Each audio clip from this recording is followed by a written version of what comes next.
Hi guys, welcome to day 8 of Camp Online. Thank you so much for spending the last 8 days with us. It's been great seeing all the stuff you guys have been sending in, and I've really enjoyed looking through the Easter story with all of you. Today, we're going to be asking the question, so what?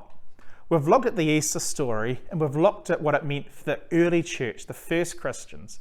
Now the question today is, what does it mean for us right now?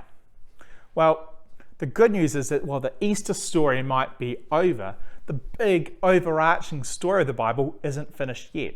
We still live in the beginning of the end of that story. Now, if we were to sum up that massive story in 4 sections, we'd start off with creation, how God made everything out of nothing. Then we'd move to how people broke the perfect relationship people and God were supposed to have. Then we'd move forward to looking at how God made it possible for people and Him to come back together. In the bit we're still looking forward to, we're waiting for, is when we're fully restored back to that perfect garden paradise we were always meant to enjoy with God. So what are we going to do in between those 2 bits of the story? If we're in the middle of them, what's our job here and now? What are we supposed to do? Well, our job is the same job that Jesus gave His disciples right before He went back to heaven. Our job is to go and make disciples, to teach them to obey what Jesus said and to baptize them. The good news is that this isn't a solo mission.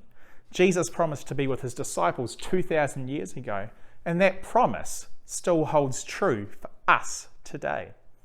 One other thing that Jesus has given us as we go about that job, that mission, is the church.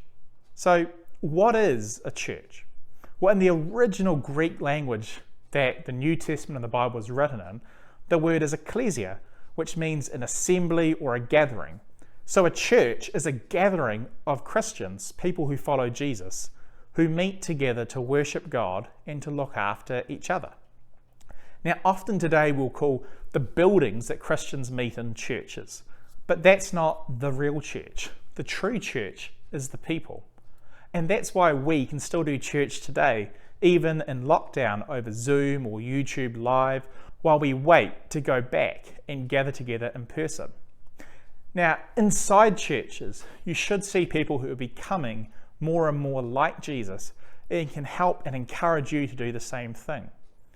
So I'd really encourage you guys, after online camp is over, to make sure that you're connected in with a group of Christians, whether that's a Sunday school or a youth group or a church.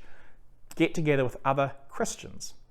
Thank you so much for being a part of Camp Online. It's been great to go through the Easter story with you all. I hope we see you all here at camp for winter camp or some other time in the future. Thank you so much for spending your time with us, and goodbye.